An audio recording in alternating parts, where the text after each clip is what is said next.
পৃষ্ঠা 140-56। স্বামী দয়ানন্দ সরস্বতীর পরবর্তীকালে আর্য সমাজের কজন নেতার নাম লেখো। স্বামী দয়ানন্দ সরস্বতীর পরবর্তীকালে আর্য সমাজের কজন উল্লেখযোগ্য নেতা ছিলেন? লালা হংসরাজ, পণ্ডিত গুরুদত্ত, লালা লাজপত রায়, স্বামী শ্রদ্ধানন্দ। 57। কে কবে সত্যশোধক সমাজ প্রতিষ্ঠা করেন? এই সমাজের মুখপত্রের নাম কি ছিল? মহারাষ্ট্রের সমাজ সংস্কারক জ্যোতিবা ফুলে 1873 খ্রিস্টাব্দে সত্যশোধক সমাজ প্রতিষ্ঠা করেন। সমাজের মুখপত্রের নাম ছিল দীনমিত্র। 58। জ্যোতিবা ফুলে রচিত কয়েকটি গ্রন্থের নাম লেখো। জ্যোতিবা ফুলে রচিত উল্লেখযোগ্য কয়েকটি গ্রন্থ: ব্রাহ্মণ আছে, কসাব, শ্বেত কার্যচ, অসুদ এবং গুলামগিরি। 59। কে কবে শ্রী নারায়ণ ধর্ম প্রতিপালন যোগম প্রতিষ্ঠা করেন? শ্রী নারায়ণ গুরু 1904 খ্রিস্টাব্দে শ্রী নারায়ণ ধর্ম প্রতিপালন যোগম প্রতিষ্ঠা করেন। 60। বীরস্বলিঙ্গম কর্তৃক প্রকাশিত কয়েকটি সংবাদপত্রের নাম লেখো। বীরস্বলিঙ্গম কর্তৃক প্রকাশিত কয়েকটি উল্লেখযোগ্য সংবাদপত্র ছিল চিন্তামণি, সতীহিত বোধিনী, সত্যবাদী প্রভৃতি। 61। কে কাকে দক্ষিণ ভারতের বিদ্যাসাগর বলে অভিহিত করেন? মহাদেব গোবিন্দ রানাডে বীরস্বলিঙ্গমকে দক্ষিণ ভারতের বিদ্যাসাগর বলে অভিহিত করেন। 62। কে কবে অ্যাংলো ওরিয়েন্টাল কলেজ প্রতিষ্ঠা করেন? স্যার সৈয়দ আহমেদ খান 1875 খ্রিস্টাব্দে আলিগড়ে অ্যাংলো ওরিয়েন্টাল কলেজ প্রতিষ্ঠা করেন। 63। আলিগড় আন্দোলন বলতে কি বোঝায়? 59। কে কবে শ্রী নারায়ণ ধর্ম প্রতিপালন যোগম প্রতিষ্ঠা করেন? শ্রী নারায়ণ গুরু 1904 খ্রিস্টাব্দে শ্রী নারায়ণ ধর্ম পরিপালন যোগম প্রতিষ্ঠা করেন। 60। বীরস্বলিঙ্গম কর্তৃক প্রকাশিত কয়েকটি সংবাদপত্রের নাম লেখো। বীরস্বলিঙ্গম কর্তৃক প্রকাশিত কয়েকটি উল্লেখযোগ্য সংবাদপত্র ছিল চিন্তামণি, সতীহিত বোধিনী, সত্যবাদী প্রভৃতি। 61। কে কাকে দক্ষিণ ভারতের বিদ্যাসাগর বলে অভিহিত করেন? মহাদেব গোবিন্দ রানাডে বীরস্বলিঙ্গমকে দক্ষিণ ভারতের বিদ্যাসাগর বলে অভিহিত করেন। 62। কে কবে অ্যাংলো ওরিয়েন্টাল কলেজ প্রতিষ্ঠা করেন? স্যার সৈয়দ আহমেদ খান 1875 খ্রিস্টাব্দে আলিগড়ে অ্যাংলো ওরিয়েন্টাল কলেজ প্রতিষ্ঠা করেন। 63। আলিগড় আন্দোলন বলতে কি বোঝায়? বিভিন্ন পদক্ষেপের মাধ্যমে স্যার সৈয়দ আহমেদ খান মুসলিম সমাজের মধ্যে শিক্ষার প্রতি আগ্রহ সৃষ্টি করে তাদের মধ্যে নবজীবনের সঞ্চয় করে। তিনি যে আলিগড় কলেজ প্রতিষ্ঠা করেন তাকে কেন্দ্র করে মুসলিম সমাজে সামাজিক, সাংস্কৃতিক, রাজনৈতিক চিন্তাধারা বিবর্তিত হয়। মুসলিম সমাজের জাগরণ আলিগড় আন্দোলন নামে পরিচিত। 64। আলিগড় আন্দোলনের সঙ্গে যুক্ত কয়েকজন বিশিষ্ট নেতার নাম লেখো। আলিগড় আন্দোলনের সঙ্গে যুক্ত কয়েকজন বিশিষ্ট নেতা ছিলেন চিরাগ আলী, আলতাফ হোসেন আলী, মৌলানা শিবলি নোমানি, নাজির মাহমদ, গবি আলী শিক্ষাবিদ, ক্ষুধাবক্স প্রমুখ। পৃষ্ঠা 141। 65। কবে কাদের উদ্যোগে শ্রীগুরু সিংহ সভা স্থাপিত হয়? 1873 খ্রিস্টাব্দে সর্দার ঠাকুর সিংহ, বাবা শ্রীখেম সিংহ বেদী ও বিক্রম সিংহ প্রমুখের উদ্যোগে পাঞ্জাবের অমৃতসরে শ্রীগুরু সিংহ সভা স্থাপিত হয়। 66। কবে কার উদ্যোগে লাহোরে সিংহ সভা স্থাপিত হয়? 1879 খ্রিস্টাব্দে অধ্যাপক গুরুমুখ সিংহের উদ্যোগে লাহোরে সিংহসভা স্থাপিত হয়। 67। কবে কাদের উদ্যোগে রেহনুমায় মাজদায়াসন সভা বা ধর্ম সংস্কার সভা প্রতিষ্ঠিত হয়? মহারাষ্ট্রের পার্সি সমাজ সংস্কারের নৌরোজি ফারদুনজি, দাদাভাই নৌরোজি, এস বেঙ্গলি প্রমুখের উদ্যোগে 1851 খ্রিস্টাব্দে রেহনুমায় মাজদায়াসন সভা বা ধর্ম সংস্কার সভা প্রতিষ্ঠিত হয়। 68। সরকার কবে কার সহায়তায় বিবাহ সম্মতি আইন পাশ করে? সরকার 1891 খ্রিস্টাব্দে পার্সি সংস্কারক বেহরমজি মেরওয়ানজি মালাবাড়ির সহায়তায় বিবাহ সম্মতি আইন পাশ করে। 69।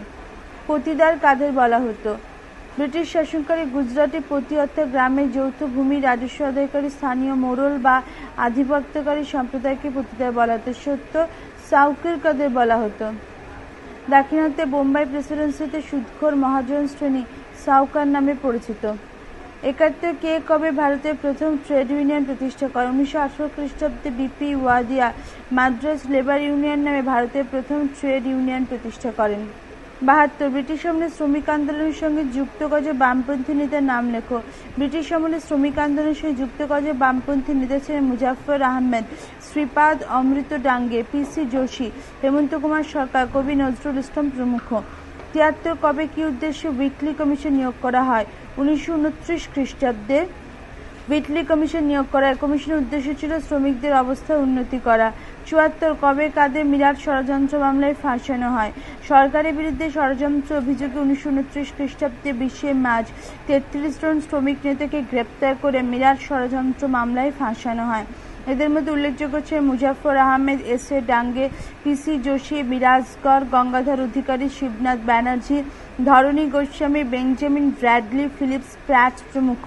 ৭৫ বাংলায় নমশূদ্রদের দুজন উল্লেখযোগ্য নেতার নাম লেখো। বাংলার দুজন গুরুত্বপূর্ণ নমশূদ্র নেতা ছিলেন প্রমথরঞ্জন ঠাকুর ও যোগেন্দ্রনাথ মণ্ডল।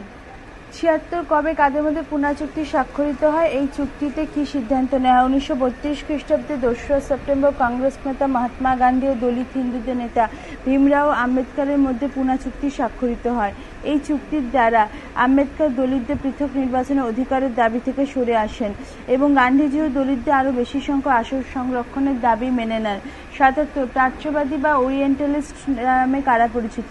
ভারতের ব্রিটিশ শাসনকালে এইচ.টি. প্রিন্সেপ, কোলব্রুক, উইলিয়াম প্রমুখ উচ্চপদস্থ ইংরেজ কর্মচারীগণ ভারতে প্রাচ্য রীতিতে শিক্ষাদানের পক্ষপাতী ছিলেন। এরা প্রাচ্যবাদী বা ওরিয়েন্টালিস্ট নামে পরিচিত। ৭৮ পাশ্চাত্যবাদী বা অ্যাংলোসিস্ট নামে পরিচিত কারা? ভারতে ব্রিটিশ শাসনকালে Macaulay, Alexander Duff, Sanders, Calvin প্রমুখ উচ্চপদস্থ ইংরেজ কর্মচারীগণ ভারতের পাশ্চাত্য রীতিতে শিক্ষাদানের পক্ষপাতী ছিলেন। এরা পাশ্চাত্যবাদী বা অ্যাংলোসিস্ট নামে পরিচিত ছিলেন। ৭৯ মেকলে মিনিট কি? বোর্ড অব পাবলিক ইনস্ট্রাকশনের সভাপতি মেকলে ১৮৩৫ খ্রিস্টাব্দে বড়লাট লর্ড বেন্টিংয়ের কাছে এটি প্রস্তাব পেশ করে ভারতে পাশ্চাত্য শিক্ষার সমর্থনে সরাসরি মত প্রকাশ করেন। মেকলের এই প্রস্তাব মেকলে মিনিট নামে পরিচিত। ৮০ প্রাচ্যবিদ্যার গবেষণা করেছেন পথপ্রদর্শকের নাম লেখো। প্রাচ্যবিদ্যার গবেষণা করেছেন পথপ্রদর্শক ছিলেন sir William Jones, Max Muller, Cunningham, Prinsep, Rajendralal Mitra প্রমুখ। ৮১ বাংলা নবজাগরণের সঙ্গে যুক্ত কয়েকজন মনীষীর নাম লেখো। বাংলা নবজাগরণের সঙ্গে যুক্ত উল্লেখযোগ্য কয়েকজন মনীষী ছিলেন রাজা রামমোহন রায়, ডিরোজিও, দেবেন্দ্রনাথ ঠাকুর, কেশবচন্দ্র সেন, ঈশ্বরচন্দ্র বিদ্যাসাগর, মাইকেল মধুসূদন দত্ত, বঙ্কিমচন্দ্র চট্টোপাধ্যায়, স্বামী বিবেকানন্দ প্রমুখ।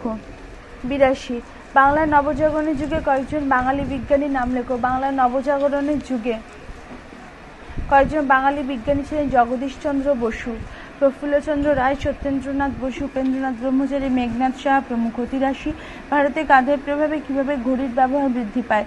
ব্রিটিশ শাসনকালে ভারত পাশ্চাত্যের অনুকরণে স্কুল, কলেজ, অফিস, আদালত প্রতিষ্ঠিত হলে এগুলোতে কাজ চলত সকাল 10টা থেকে বিকেল 5টা পর্যন্ত। এই সময় অনুসারে কাজের জন্য ঘড়ির ব্যবহার বৃদ্ধি পায়। পৃষ্ঠা ১৪২। ৮৪ বিদেশি ভাষা শিক্ষার উদ্দেশ্যে চীনে কবে কিভাবে কলেজ স্থাপিত হয়? বিদেশি ভাষা শিক্ষার উদ্দেশ্যে চীনে ১৮৬২ খ্রিস্টাব্দে তুং ওয়েন খুয়ান নামে কলেজ স্থাপিত হয়। ৮৫ চীনে পাশ্চাত্য ভাবধারার প্রসারে ভূমিকা ছিল এমন কয়েকজন মিশনারির নাম লেখো। চীনের পাশ্চাত্য ভাবধারা প্রসারে ভূমিকা ছিল এমন কয়েকজন মিশনারি ছিলেন ব্রিটেনের আলেকজান্ডার উইলিয়ামসন, টি রিচার্ড এবং আমেরিকার ইয়ং জে অ্যালেন এবং এ.পি. মার্টিন প্রমুখ। ৮৬ চীনের আধুনিক ভাবধারা প্রসারের ভূমিকা ছিল এমন কয়েকজন বুদ্ধিজীবীর নাম লেখো। চীনের আধুনিক ভাবধারা প্রসারের ভূমিকা ছিল এমন কয়েকজন বুদ্ধিজীবী ছিলেন কাং কিউয়ে, লিয়াং ছি চাও, সাই ভিয়ানপেই, চেন তুশিউ, হুশি প্রমুখ। ৮৭ শত দিবসের সংস্কার কি? চীনা সম্রাট কুয়াংসু ১৮৯৮ খ্রিস্টাব্দে এক সংস্কার কর্মসূচি ঘোষণা করেন। এই সংস্কার কার্য ১০০ দিন ধরে চলে বলে এই সংস্কার শত দিবসের সংস্কার নামে পরিচিত। ৮৮ আধুনিক ভাবধারা প্রসারে প্রকাশিত চীনের কয়েকটি সংবাদপত্রের নাম লেখো। আধুনিক ভাবধারা প্রসারে প্রকাশিত চীনের কয়েকটি সংবাদপত্র ছিল জাগরণ, জ্ঞানের আলো, নবতারুণ্য, নতুন জোয়ার প্রভৃতি। ৮৯ কারা কবে কাদের ওপর ২১ দফা দাবি চাপিয়ে দেয়?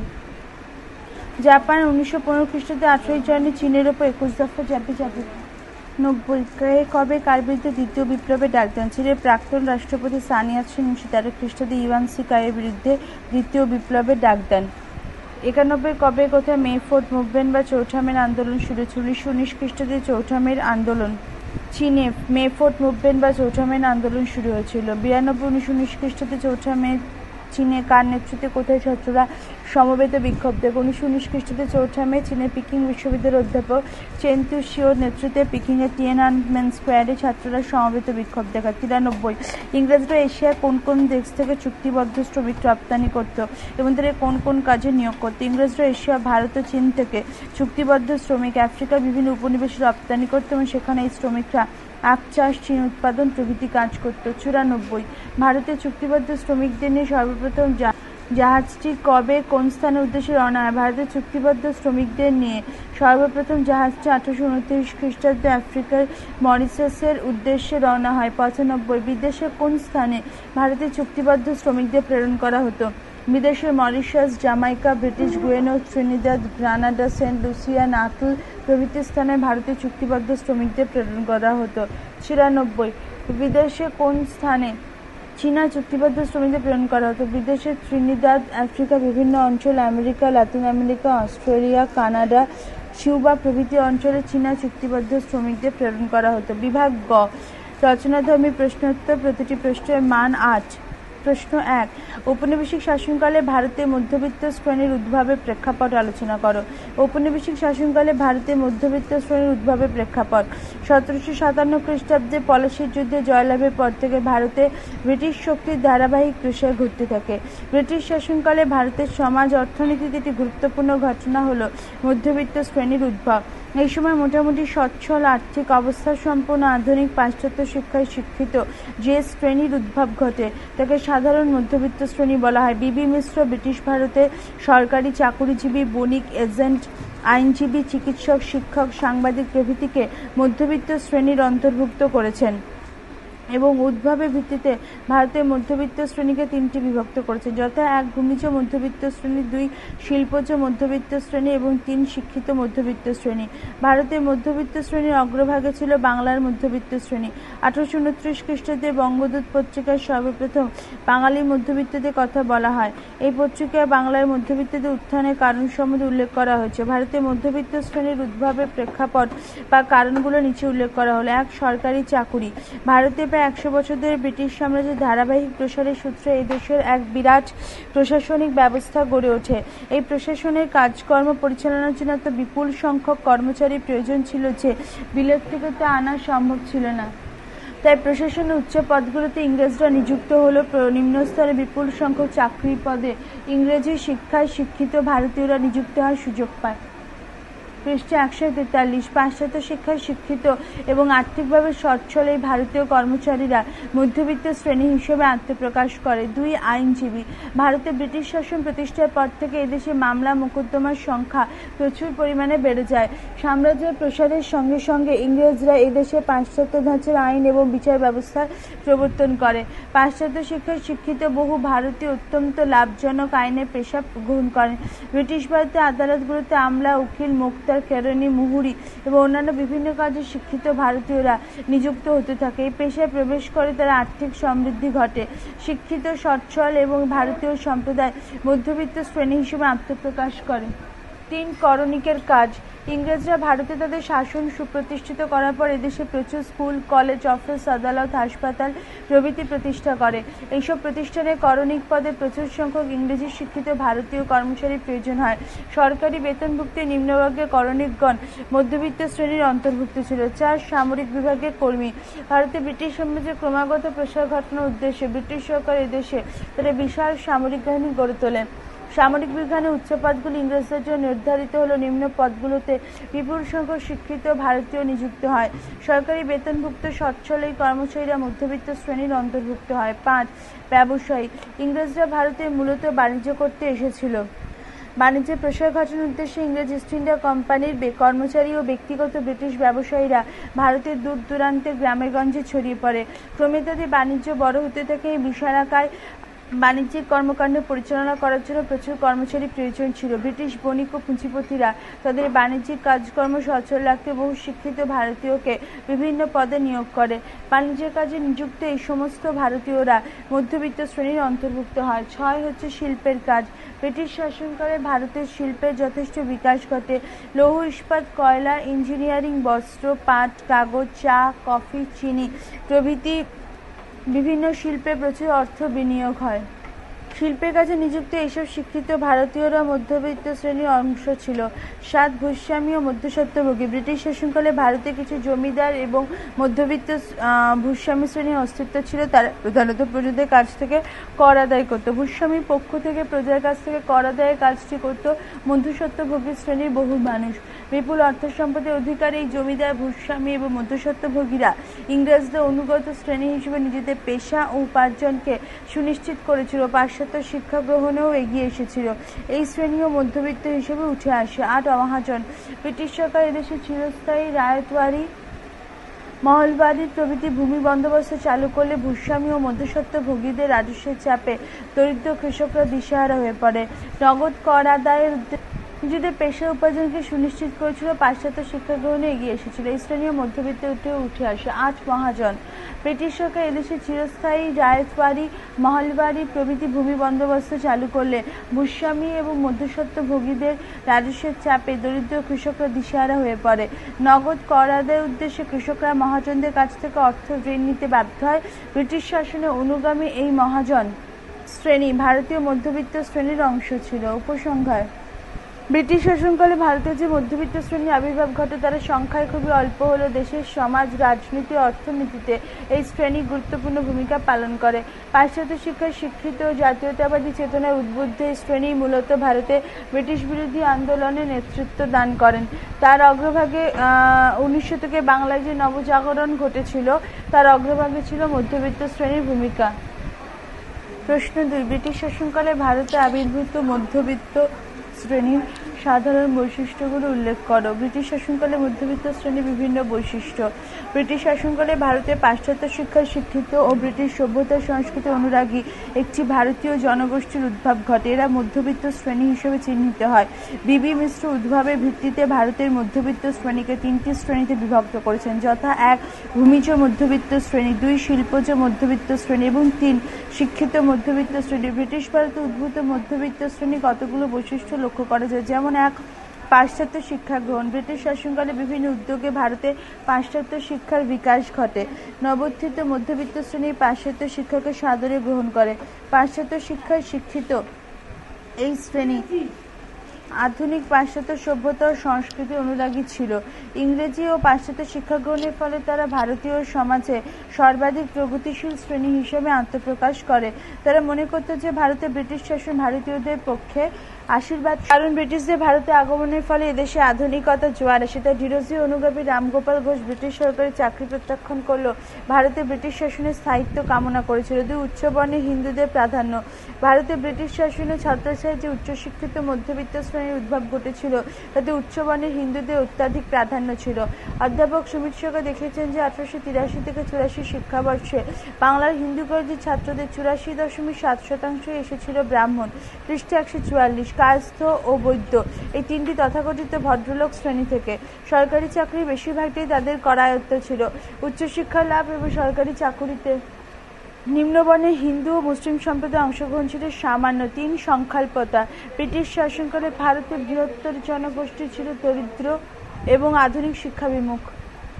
ফলে স্বাভাবিকভাবেই আধুনিক শিক্ষায় শিক্ষিত এবং আর্থিকভাবে সচ্ছল মধ্যবিত্তদের সংখ্যা ছিল দেশের সমগ্র জনসংখ্যা অনুপাতে খুবই কম। 20 শতকের প্রথম দশকে ইংরেজি জানা ভারতীয়দের সাক্ষরতার হার ছিল মাত্র 1%। 4 অর্থনৈতিক সমৃদ্ধি। ব্রিটিশ শাসনকালে আবির্ভূত মধ্যবিত্ত শ্রেণীর অর্থনৈতিক অবস্থা যথেষ্ট ভালো ছিল। আর্থিক সচ্ছলতার ফলে ভারতের সঙ্গে তাদের ব্যবধান সৃষ্টি হয়েছিল। মধ্যবিত্তদের মধ্যে অনেকেই ছিলেন ভূস্বামী, জমিদার, মহাজন, প্রচুর সম্পত্তির মালিক, পুঁজিপতি, ব্যবসায়ী প্রমুখ। মধ্যবিত্তদের মধ্যে সংখ্যায় সর্বাধিক ছিলেন মাঝারি আর্থিক সংগতি সম্পন্ন। তারা বিভিন্ন সরকারি অফিস আদালতে চাকরি করতেন। পাশ্চাত্য শিক্ষা গ্রহণকারী দুর্বল আর্থিক অবস্থাপন্নরা নিম্ন মধ্যবিত্ত হিসেবে বিবেচিত হতো। মধ্যবিত্তদের মধ্যে যাদের আয় কম ছিল তারা দরিদ্র ভারতীয়দের ছেড়ে যথেষ্ট স্বাচ্ছন্দ্যে জীবন ধারণ করতেন। 5 বেকারত্ব। মধ্যবিত্ত শ্রেণীর সংখ্যাগরিষ্ঠ মানুষ ব্রিটিশ সরকারের অধীনে চাকরি করতেন। পরবর্তীকালে ভারতের উচ্চশিক্ষার প্রসার ঘটলে ইংরেজি ও পাশ্চাত্য শিক্ষায় শিক্ষিত ভারতীয়দের সংখ্যাও যথেষ্ট বেড়ে যায়, কিন্তু সেই তুলনায় সরকারি অফিস আদালতে চাকরির পদ বাড়েননি। ফলে মধ্যবিত্ত শ্রেণীর বহু মানুষ পরবর্তীকালে সরকারি চাকরি থেকে বঞ্চিত হয়ে বেকার হয়ে পড়ে। তাছাড়া সরকারি উচ্চ পদগুলি ব্রিটিশদের জন্য সুরক্ষিত থাকায় উচ্চশিক্ষিত ও উচ্চ যোগ্যতা সম্পন্ন ভারতীয়রা তাদের যোগ্যতার চেয়ে অনেক নিচু পদে নিযুক্ত হতে বাধ্য হয়।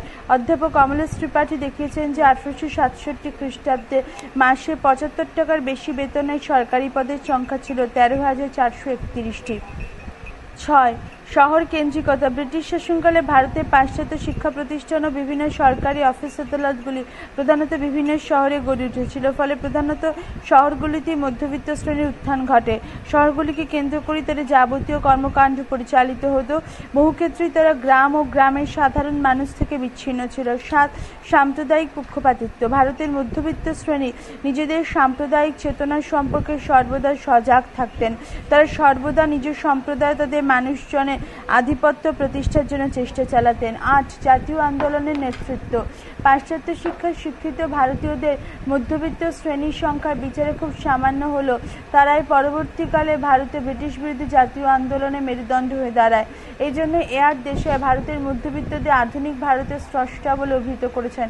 আধুনিক পাশ্চাত্য শিক্ষা গ্রহণের ফলে তাদের মধ্যে জাতীয়তাবাদী চেতনা বিকশিত হয় এবং ব্রিটিশদের অপশাসনের বিরুদ্ধে তাদের জ্ঞানের চোখ খুলে যায়। মূলত এই মধ্যবিত্ত শ্রেণী সর্বপ্রথম ব্রিটিশ শাসন ঘোষণাবিধি সোচ্চারে নিজেদের গণতান্ত্রিক দাবি দেওয়া আদায়ের উদ্দেশ্যে বিভিন্ন সভা সমিতি গড়ে তোলে। সুরেন্দ্রনাথ বন্দ্যোপাধ্যায় চাকরি থেকে বরখাস্ত হওয়ার ফলে রাজনীতিতে প্রবেশ করে। উপসংহার: ব্রিটিশ শাসনকালে ভারতে যে মধ্যবিত্ত শ্রেণীর আবির্ভাব ঘটে তার প্রথম পর্বে পাশ্চাত্য শিক্ষা গ্রহণ করে ভারতে ব্রিটিশ শাসন এবং সভ্যতার একনিষ্ঠ অনুরাগীতে পরিণত হয়েছিল।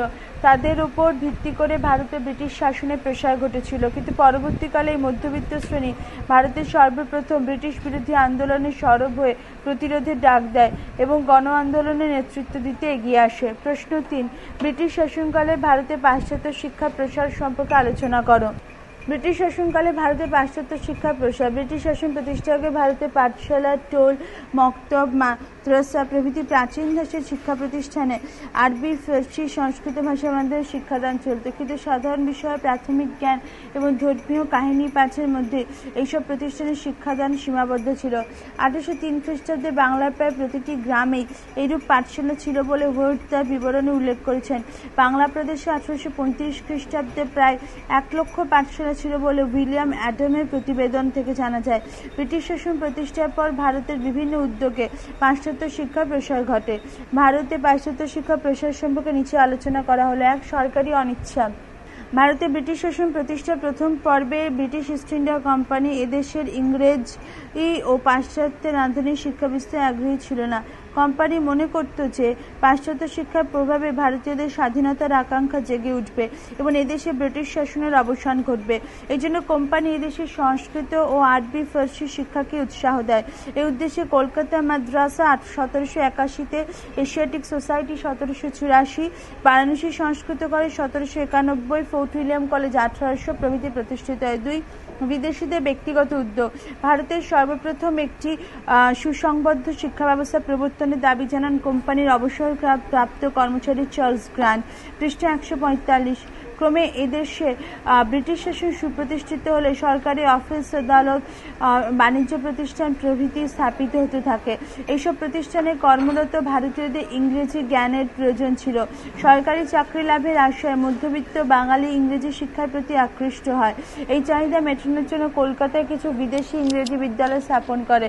এইসব বিদ্যালয়ের মধ্যে উল্লেখযোগ্য ছিলেন সোরবোন, মার্টিন বাউর, অর্টুন পেট্রাস, ডেভিড ড্রামস প্রমুখের প্রতিষ্ঠিত বিদ্যালয়। 3. শ্রীরামপুর মিশনারিদের উদ্যোগ। ভারতে খ্রিস্ট ধর্ম প্রচারের উদ্দেশ্যে শ্রীরামপুর খ্রিস্টিয়ান মিশনারি বা ধর্মপ্রচারকগণ দেশের বিভিন্ন অঞ্চলে ইংরেজি ও পাশ্চাত্য শিক্ষা প্রতিষ্ঠান গড়ে তোলেন। মার্শম্যান, ওয়ার্ড, উইলিয়াম কেরি 1800 খ্রিস্টাব্দে শ্রীরামপুরে ব্যাপটিস্ট মিশন প্রতিষ্ঠা করেন। তাদের উদ্যোগে বাংলা সহ মোট 27টি ভারতীয় ভাষায় বাইবেল অনুদিত হয়।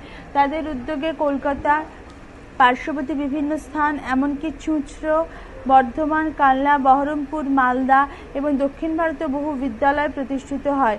শ্রীরামপুর ব্যাপটিস্ট মিশনের দ্বারা প্রতিষ্ঠিত মোট 126টি বিদ্যালয় প্রায় 10,000 ভারতীয় ছাত্র পাশ্চাত্য শিক্ষা গ্রহণ করে।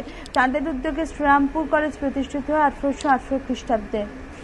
4. অন্যান্য মিশনারিদের উদ্যোগ। শ্রীরামপুরে খ্রিস্টান মিশনারি সহ অন্যান্য বেশ কয়েকটি মিশনারি গোষ্ঠী ভারতের বিভিন্ন স্থানে বিদ্যালয় প্রতিষ্ঠা করে। এগুলির মধ্যে উল্লেখযোগ্য ছিল London missionary society, church missionary society. তাদের উদ্যোগে বাংলা বিভিন্ন স্থান সহ দক্ষিণ ভারতে বহু বিদ্যালয় প্রতিষ্ঠিত হয়।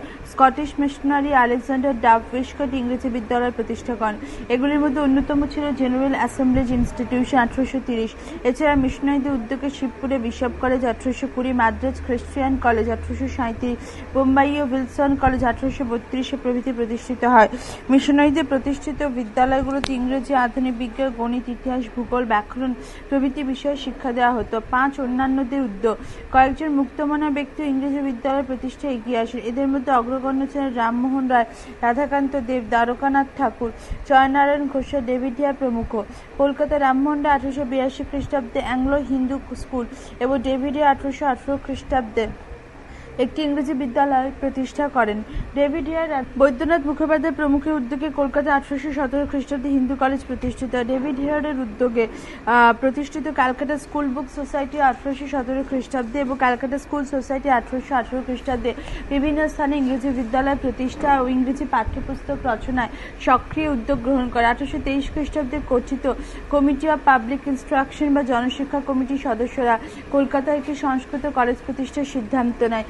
এই সিদ্ধান্তের পরিপ্রেক্ষিতে রামমোহন রায় তৎকালীন গভর্নর জেনারেল লর্ড আর্মহার্স্টকে একটি চিঠি লিখে 1823 খ্রিস্টাব্দের সংস্কৃত শিক্ষার পরিবর্তে ভারতে আধুনিক বিজ্ঞান এবং ইংরেজি শিক্ষা প্রবর্তনের দাবি জানান। এই চিঠি ভারতের নবজাগরণের ইতিহাসে একটি মূল্যবান দলিল। 6 সরকারি ঘোষণা। ব্রিটিশ সরকারের কয়েকটি ঘোষণা ভারতে পাশ্চাত্য শিক্ষা প্রসারে সহায়তা করে। যেমন 1, ইস্ট ইন্ডিয়া কোম্পানি 1813 খ্রিস্টাব্দের চার্টার অ্যাক্ট আইনের দ্বারা ঘোষণা করে যে ভারতীয় জনশিক্ষার জন্য ইস্ট ইন্ডিয়া কোম্পানি প্রতি বছর 1 লক্ষ টাকা ব্যয় করবে। 2, জনশিক্ষা কমিটির সভাপতি মেকলে 1835 খ্রিস্টাব্দে ভারতে ইংরেজি শিক্ষা প্রসারকে সরকারি নীতি হিসেবে ঘোষণা করেন। 3, উডের ডেসপ্যাচ 1854 খ্রিস্টাব্দে অনুসারে ভারতে পাশ্চাত্য শিক্ষা ব্যবস্থা গড়ে ওঠে। উপসংহার: ভারতে ঊনবিংশ শতকের প্রথমার্ধে সবচেয়ে বেশি পাশ্চাত্য শিক্ষা প্রতিষ্ঠান গড়ে ওঠে। প্রথম দিকে সরকারি উদাসীনতা সত্ত্বেও পরবর্তীকালে পাশ্চাত্য শিক্ষার প্রসারে ব্রিটিশ সরকারের সক্রিয় উদ্যোগ নেয়। ব্রিটিশ সরকার 1844 খ্রিস্টাব্দে ঘোষণা করে যে সরকারি চাকরির ক্ষেত্রে ইংরেজি জ্ঞানকে অগ্রাধিকার দেওয়া হবে। এরপরে ইংরেজি শিক্ষার প্রতি মধ্যবিত্তদের আগ্রহ আরও বৃদ্ধি পায়। ব্রিটিশ সরকার 1857 খ্রিস্টাব্দে কলকাতা, বোম্বাই ও মাদ্রাজে, 1882 খ্রিস্টাব্দে লাহোরে, 1887 খ্রিস্টাব্দে এলাহাবাদে বিশ্ববিদ্যালয় প্রতিষ্ঠা করলে এদেশে পাশ্চাত্য শিক্ষা আরও প্রসার ঘটে। কিন্তু ইতিমধ্যে মধ্যবিত্তদের মধ্যে বিপুল সংখ্যক শিক্ষার্থী পাশ্চাত্য উচ্চশিক্ষায় শিক্ষিত হলেও সেই হারে সরকারি চাকরি পায়নি। পশ্চিম ও দক্ষিণ ভারতে উচ্চশিক্ষিতরা শিল্প, বাণিজ্য এবং দেশীয় রাজাদের কাজে নিযুক্ত হলেও পূর্ব ভারতে সেই সুযোগ ছিল খুব কম। এই পরিস্থিতিতে ব্রিটিশ সরকার 1882 খ্রিস্টাব্দে হান্টার কমিশনের সুপারিশ অনুসারে উচ্চশিক্ষার ক্ষেত্রে সরকারি অনুদান কমিয়ে দেয়। কিন্তু মধ্যবিত্তদের মধ্যে উচ্চশিক্ষার বিপুল চাহিদা থাকায় বেসরকারি উদ্যোগে সারা ভারতে একাধিক উচ্চশিক্ষা প্রতিষ্ঠান গড়ে উঠতে থাকে।